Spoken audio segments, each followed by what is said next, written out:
하나님의 말씀은 마태복음 1장 1절 말씀입니다.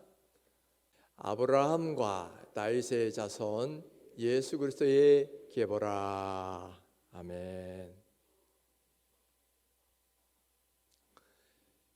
우리가 성경을 쭉 처음부터 읽어 나가다 보면 이렇게 넘어가기 힘든 문턱들이 좀 있어요.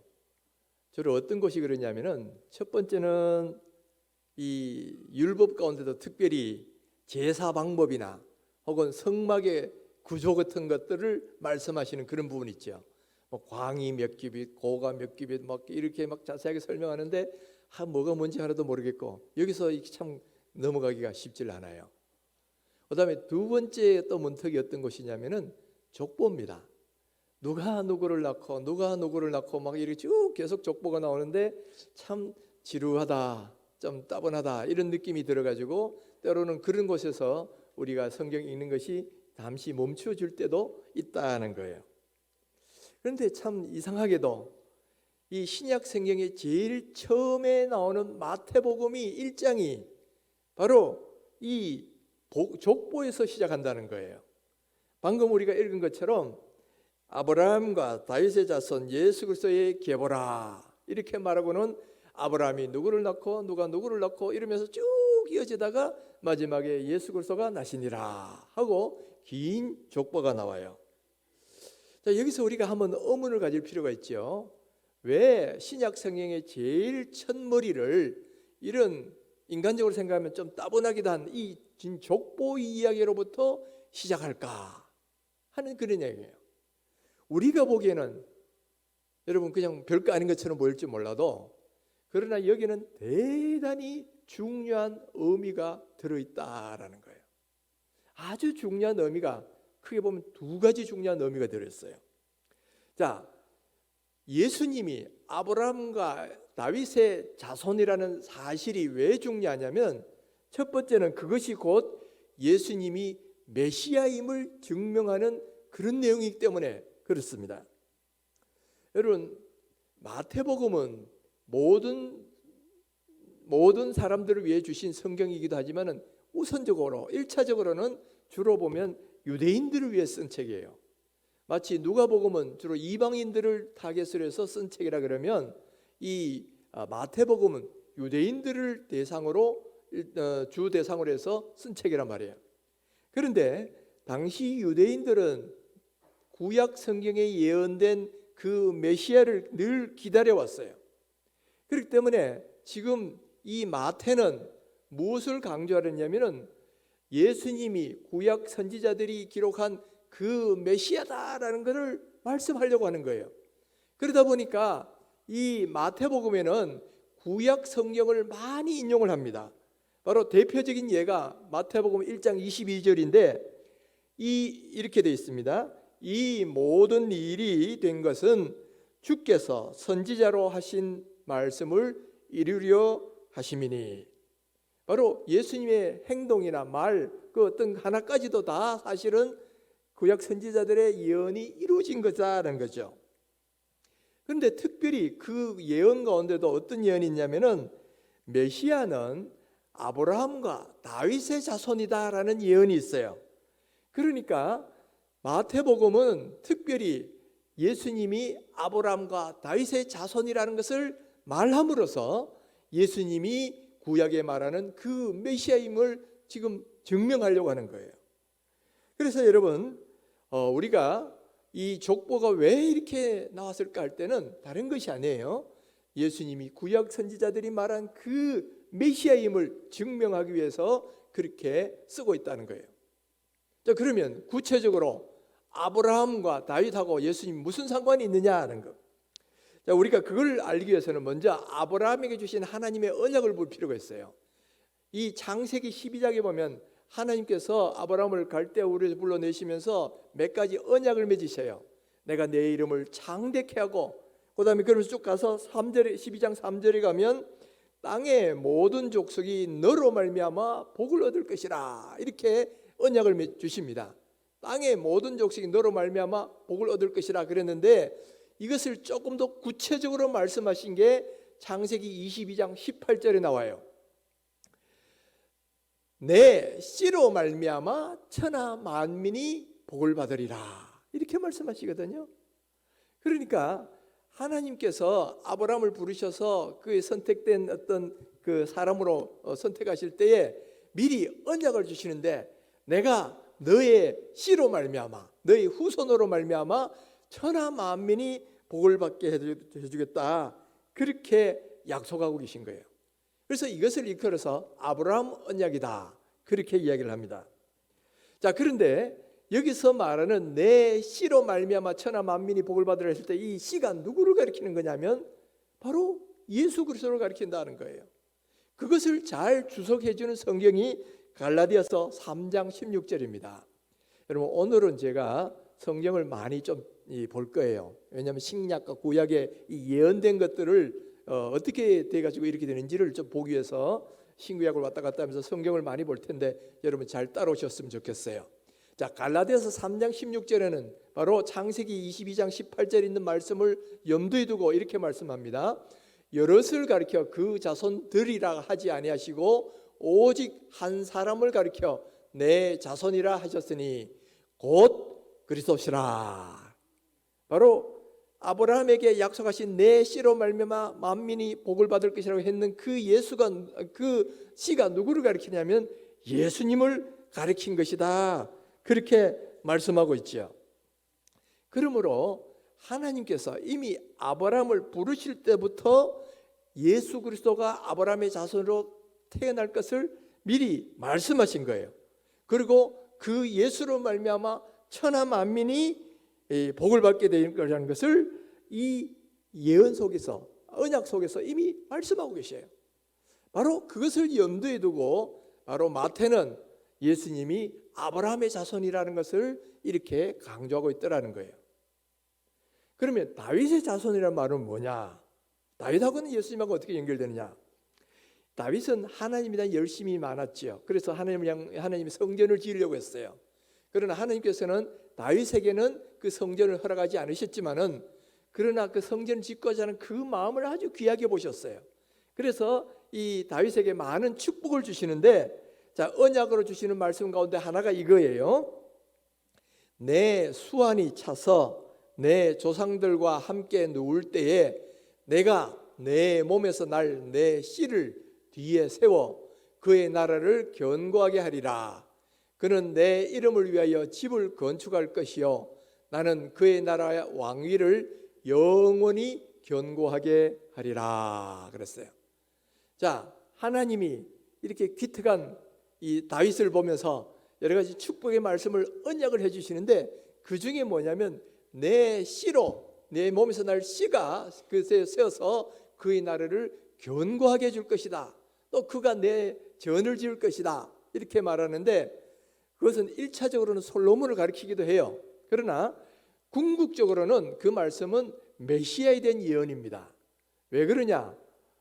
여러분, 그 뒤에 나온 다윗 왕조, 육신의 다윗 왕조는 영원하지 못했죠. 다윗에게 약속하신 것이 그 왕위는 영원할 것이다 그랬는데, 사실 다윗 왕조는 영원하지 못했어요. 바벨론의 침공과 더불어 다윗 왕조는 그냥 멸망되었단 말이야. 그리고 그 뒤로부터 이 다윗 왕가의 왕이 다시 일어나지를 못했어요. 그러니까 이 말씀은 육신적인 다윗 왕가가 아니라 그야말로 다윗의 뒤에 나올 메시아일 것이라는 것은 모든 사람이 다 알았어요. 이것은 예수님 당시에 바리새인들도 알았고 유대인들도 다 알았어요. 그래서 다윗에게 말씀하신 그 씨는 분명히 이 메시아일 것이고, 이 메시아의 나라는 영원할 것이고, 그 메시아는 다윗의 후손으로, 자손으로 나올 것이다. 이것은 당시의 모든 유대인들이 다 알고 있는 그런 사실이란 말이에요. 그러다 보니까 바로 그 다윗에게 언약하신 그 메시아가 누구냐, 이것을 지금 마태는 바로 예수 그리스도라는 걸 말하는 거예요. 사실은 이미 그것을 말한 사람들이 있는데, 이 바디메오라는 맹인, 또 그 다음에 이름이 안 나온 2명의 맹인, 이런 사람들이 예수님께 치료를 받으려고 예수님을 부를 때 뭐라고 부릅니까? 다윗의 자손이여 라고 부르잖아요. 이건 듣기 좋은 말이 아니에요. 혹은 혈통을 따지는 게 아니에요. 그것은 뭐냐면 하나님이 예언하신 그 메시아입니다라는 걸 사실상 고백하는 거예요. 그러니까 그런 이야기를 들은 바리새인들이 그 말을 듣고 참을 수가 없는 거죠. 메시아는 그런 메시아가 아닌데 어떻게 저 예수가 메시아냐, 이래가지고 오히려 예수를 죽이려고 하게 되는 계기가 되는 것이 바로 그런 말들이에요. 바로 이런 유대인들을 향해서 마태는 뭘 강조하느냐, 바로 그 다윗이 말한 그 메시아가 바로 이 예수님이다 하는 거예요. 이 예수님이 바로 다윗이 언약했던, 다윗에게 하나님 언약했던 그 메시아고, 구약의 선지자들이 예언했던 바로 그 메시아다. 이거를 보여주려고 바로 예수님은 다윗의 자손이다라는 걸 기록하고 있다는 거예요. 그러니까 여러분, 우리가 이 두 가지를 한꺼번에 우리 정리를 해본다면, 바로 예수님이 아브라함과 다윗의 자손이라는 사실이 왜 중요하냐면, 바로 아브라함과 다윗에게 언약하신 그 후손이 예수님이라는 거예요. 그리고 그것은 곧 당시의 모든 사람이 기다렸던 메시아라는 거죠.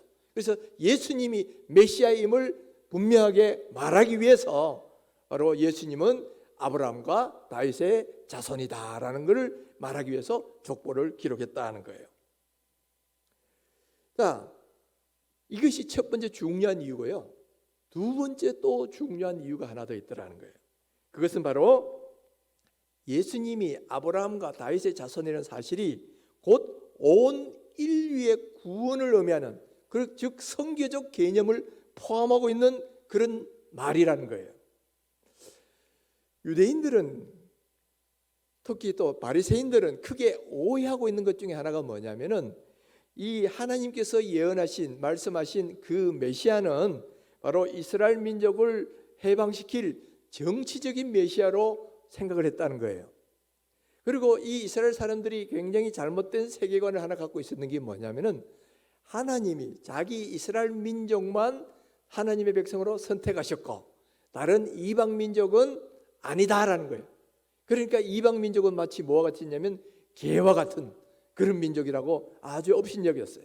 그래서 그들은 유대 민족 우월의식에 빠져가지고 이방 민족들하고는 아예 식사도 같이 안 했어요. 그럴 정도로 우월의식에 빠져 있었는데, 이것은 성경을 전혀 잘못 이해한 거다 하는 거예요.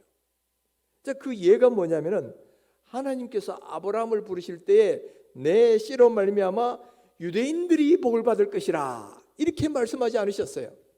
내 씨로 말미암아 누가? 천하 만민이 복을 받을 것이다 그랬단 말이에요.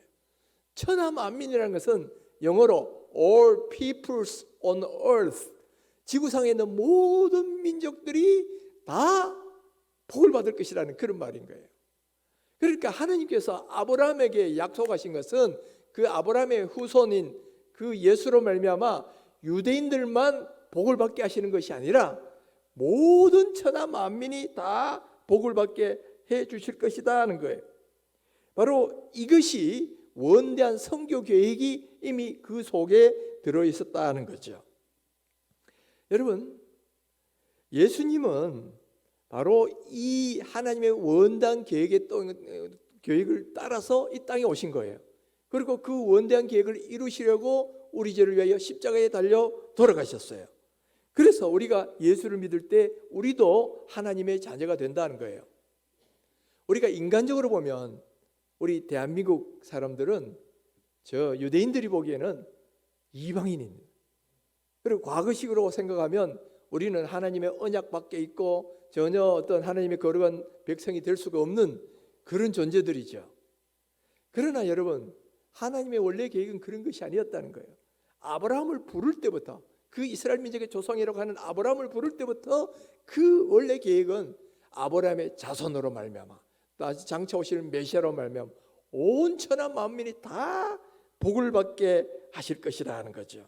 바로 그 하나님의 계획에 따라 예수님 오셨고, 예수님의 십자가 보혈로 오늘 이방인을 친해졌던 우리들도 바로 하나님의 자녀가 되었다는 거예요.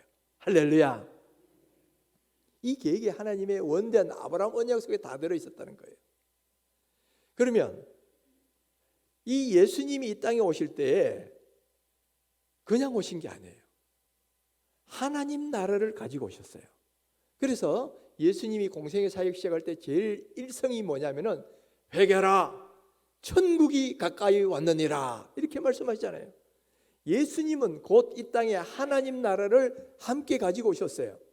그런데 그 하나님 나라가 무엇이냐면은 다윗에게 언약 속에서 말씀하셨던 그 왕위가 영원하리라 했던 바로 그 나라란 말이에요.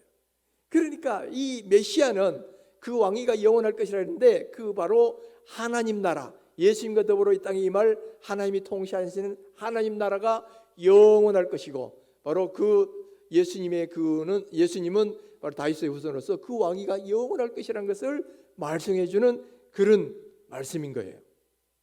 그런데 이 하나님 나라 백성은 누가 되느냐? 유대인들만 되는 게 아니다는 거예요. 거기는 모든 이방 사람들도 다 들어갈 수 있어요. 오히려 예수를 믿기만 하면 누구나 다 아브라함의 자손이 되어서 이 하나님 나라의 백성이 될 수가 있다는 거예요.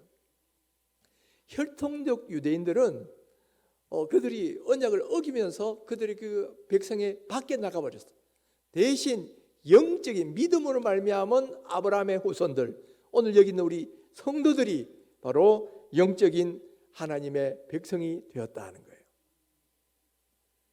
베드로전서 2장 9절에 보면 우리 예수 믿는 성도들을 가리켜서 이렇게 말씀하시는 게 나와요.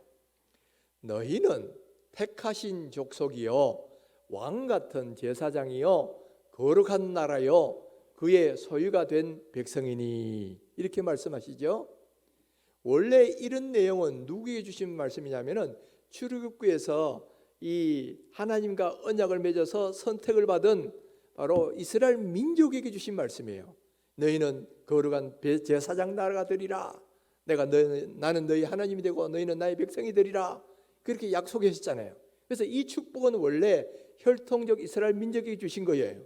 그런데 그들이 이 하나님과의 언약을 깨트리고 믿음을 저버리니까 이 언약이 깨어졌어요. 그러면서 그 축복이 누구에게 가느냐면 이제는 믿음으로 말미암은 영적 이스라엘 백성에게 줬다는 거예요.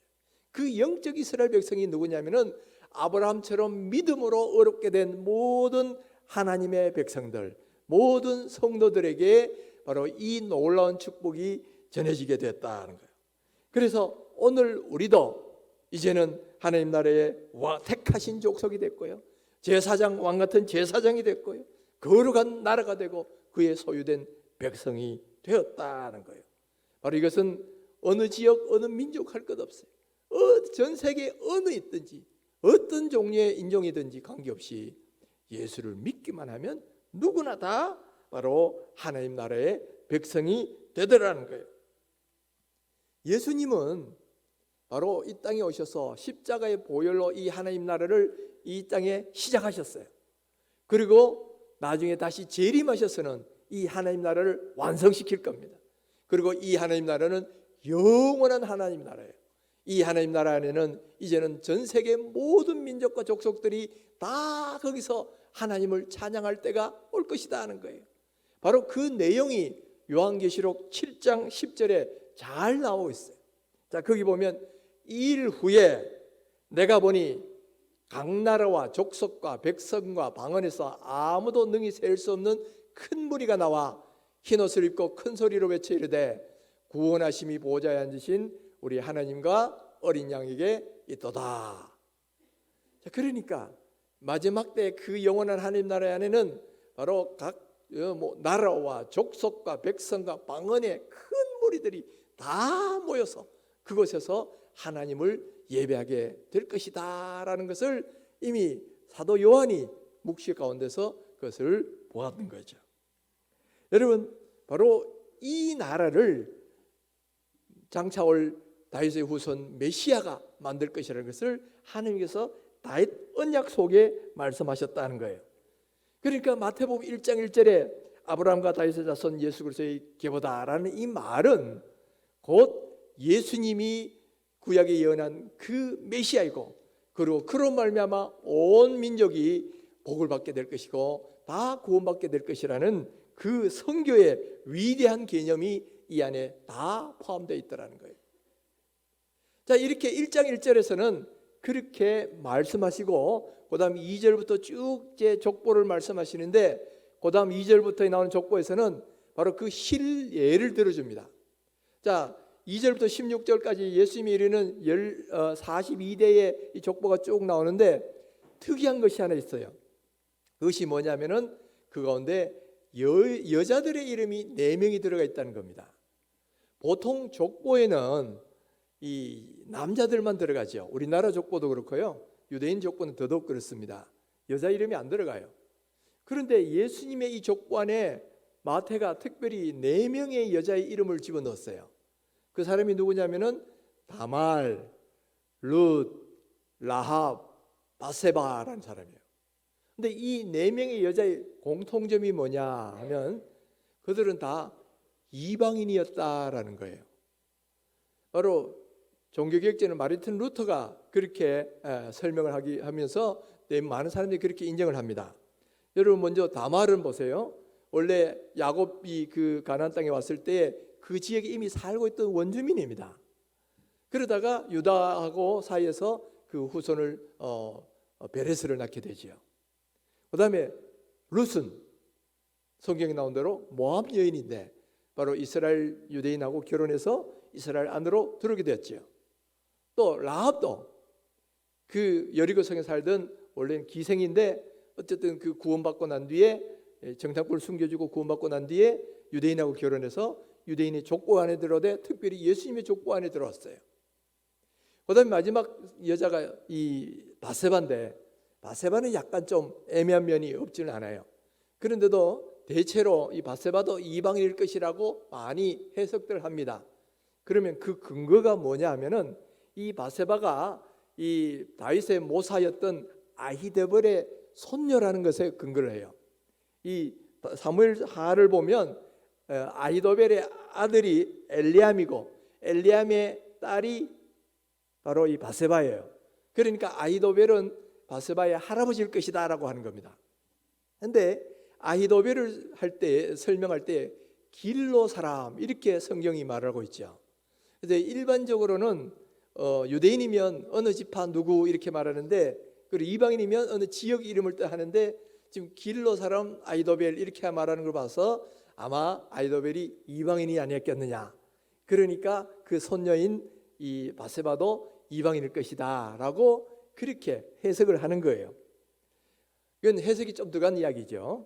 만약 이 해석이 맞다면 4명의 여자가 모두 다 이방인이었다는 거예요. 이방인으로서 유대인의 속에 들었을 뿐만 아니라 예수님의 족보 안에 들어왔다는 거죠. 그러면 마태가 왜 이 사실을 기록했겠느냐라는 거예요. 바로 이방인들도 이렇게 예수님 안에서 예수님이 믿는 계보 안에 하나님의 백성이 될 수 있다는 것을 실례로 보여줬다는 거예요. 바로 1장 1절에서 의미한 예수님이 온 민족을 구원할 메시아라는 것을 말씀하시면서 그 실례로 바로 이 4명의 여자가 이렇게 되지 않았느냐라는 것을 그렇게 보여주기 위해서 이것을 기록하였다라는 거죠. 여러분 마태복음은 이처럼 이 위대한 메시지를 전하는 거예요. 예수님은 메시아인데 어떤 메시아냐? 온 인류를 구원할 메시아고 그리고 그 예가 바로 이런 4명의 여자들이 구약에서도 구원받지 않았느냐? 바로 그것을 말함으로써 우리 예수님은 온 인류 천하 만민을 구원할 메시아라는 것을 말씀하고 있다는 거예요. 할렐루야. 여러분 이해가 되십니까? 이 굉장히 중요한 메시지니까 여러분 잘 이해를 하셔야 돼요. 자, 이렇게 마태복음의 첫 내용을 예수님은 온 천하를 구원하려고 오신 인류의 메시아다라는 걸 말함으로 시작을 했는데 근데 흥미로운 사실은 뭐냐면 마태복음의 마지막도 그와 같은 메시지로 끝을 나고 있다는 거예요. 마태복음 28장으로 끝나는데 마태복음 28장 마지막에 나오는 내용이 예수님이 승천하시는 기록이 나오고 그래서 마지막 제자들에게 당부하신 내용으로 끝을 맺고 있어요. 바로 이런 말씀입니다. 예수께서 나와 말씀하여 이르시되 하늘과 땅의 모든 권세를 내게 주셨으니 그러므로 너희는 가서 모든 민족을 제자로 삼아 아버지와 아들과 성령의 이름으로 세례를 베풀고 내가 너희에게 분부한 모든 것을 가르쳐 지키게 하라. 볼지어다 내가 세상 끝날까지 너희와 항상 함께 있으리라 하시니라. 자, 이것은 우리가 일반적으로 대위명령이라 하는 그런 명령이죠. 바로 땅끝까지 가서 모든 민족으로 제자를 삼으라는 그런 선교와 전도와 관계되는 그런 말씀이에요. 그러니까 1장도 마태복음 1장도 바로 선교적 메시지를 담고 있고 마지막 장도 선교적 메시지로 끝을 맺고 있다는 거예요. 그런데 하나 차이가 있다면 1장에서는 예수님이 온 인류를 구원하러 오신 메시아라는 것을 말했다면 마지막 장에는 그 온 인류를 구원하기 위해서 우리가 구체적으로 해야 될 내용을 우리에게 말씀하고 있다는 거죠. 바로 너희는 가서 이 복음을 땅끝까지 전해서 모든 민족으로 하여금 예수를 믿는 제자가 되도록 하라. 바로 이것을 말씀하고 있다는 거예요. 예수님은 분명히 우리를 구원하러 오신 메시아입니다. 그래서 그 일을 하기 위해서 이 땅에 오셔서 십자가에 달려 우리 대신 돌아가셨죠. 그러나 이것을 안다고 해서 이 예수님이 돌아가셨다는 이 사실만으로 누구나 다 하나님의 자녀가 되는 건 아니에요. 바로 복음을 듣고 예수를 믿어야만 하나님의 자녀가 되는 거지요. 그런데 어떻게 믿습니까? 누군가 복음을 전해줘야 믿지. 전하지 않는데 어떻게 믿을 수가 있겠어요? 오늘 우리도 예수 믿게 된 이유가 뭡니까? 누군가 전해줬기 때문 아니에요? 이웃에 있는 누군가 전해줬거나 우리 부모님이 태어날 때부터 우리를 가르쳐줬거나 그래서 오늘 우리가 믿게 되는 건데, 그래서 성경도 이렇게 말씀합니다. 그런즉 그들이 믿지 아니하는 일을 어찌 부르리요? 듣지도 못한 일을 어찌 믿으리요? 전파하는 자가 없이 어찌 들으리요? 보내심을 받지 아니하였으면 어찌 전파리요? 전하지 않으면 믿지 못한다는 거예요. 그러니까 이 마태복음 마지막은 예수님이 온 인류의 메시아됨을 실제로 이루어지게 하기 위해서 그 일을 너희가 해야 된다는 거예요. 제자들 보고 너희가 가서 복음을 전하라. 그래서 모든 민족이 나를 통해서 예수 믿고 구원받도록 해라. 바로 그 사명을 오늘 모든 제자들에게 주셨고 또 오늘 그 말씀을 여기 있는 우리들에게도 동일하게 주시고 있다는 사실이에요. 여러분, 바로 오늘 우리들에게 주어진 사명은 뭐냐면은 이 원단 복음의 계획을, 복음의 그 사실을 다른 민족에도 전해야 된다는 거예요. 우리도 보면 130년 전에는 예수님이 누구신지 하나님이 어떤 분인지 전혀 알지도 못했어요. 왜 어떻게 하면 우리가 구원받는지도 당연히 알지 못했죠. 그러다가 서양에 있는 선교사들이 복음을 들고 이 땅에 들어왔어요.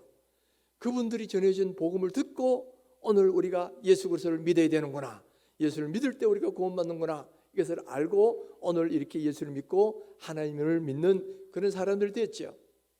그러면 그 선교사들은 자기 혼자 왔느냐? 그게 아니에요.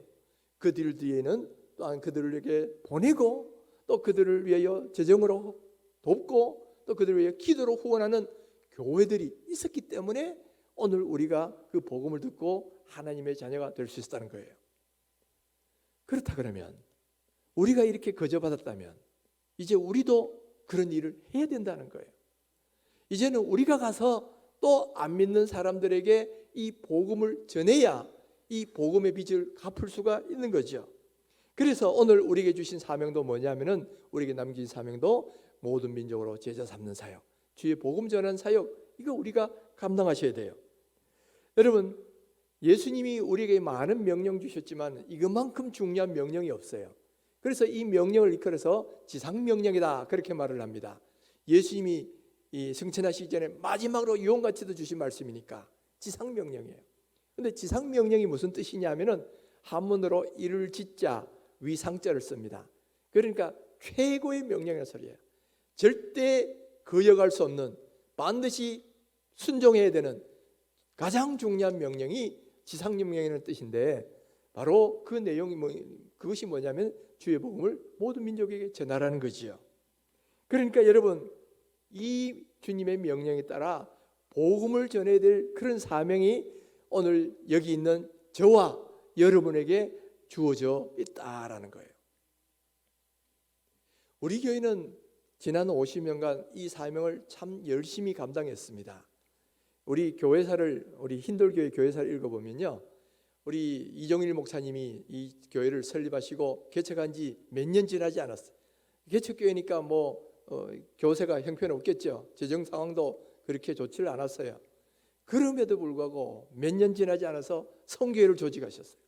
그리고 내 사랑 아프리카라는 책도 쓰시면서 아프리카를 선교지로 잡고 이 일들을 감당해 오셨다는 거예요.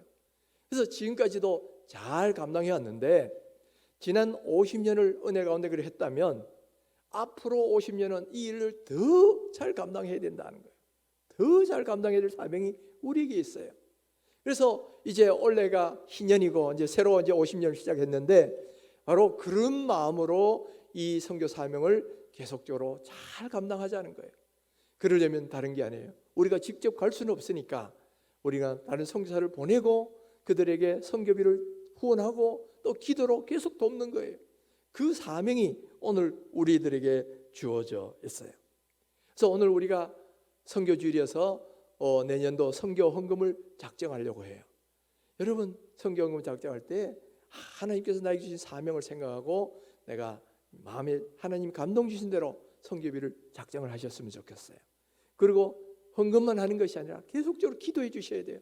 그분들이 정말 믿음으로 굳게 서서 선교를 잘할 수 있게 해주시고, 또 그들 가운데 비록 어려움이 있을지라도 그 문제가 잘 해결될 수 있도록, 그래서 주의 복음이 전 아프리카 대륙에 가득하게 되는 그런 것을 믿음의 눈으로 바라보면서 기도하고 또 후원해야 된다는 거예요. 우리 교회는 이 사명을 끝까지 잘 감당하는 그런 교회가 되기를 바랍니다. 바로 그 시작이 바로 오늘 이 시간이 되어서, 여러분 오늘 이 자리에 있는 모든 성도님들이 바로 주님의 명령에 순종하는, 그래서 아브라함 때부터 다윗에게 약속했던 그 놀라운 언약이 바로 우리를 통해서 이루어지는 그런 놀라운 은혜 역사가 일어나기를 주님의 이름으로 축원합니다.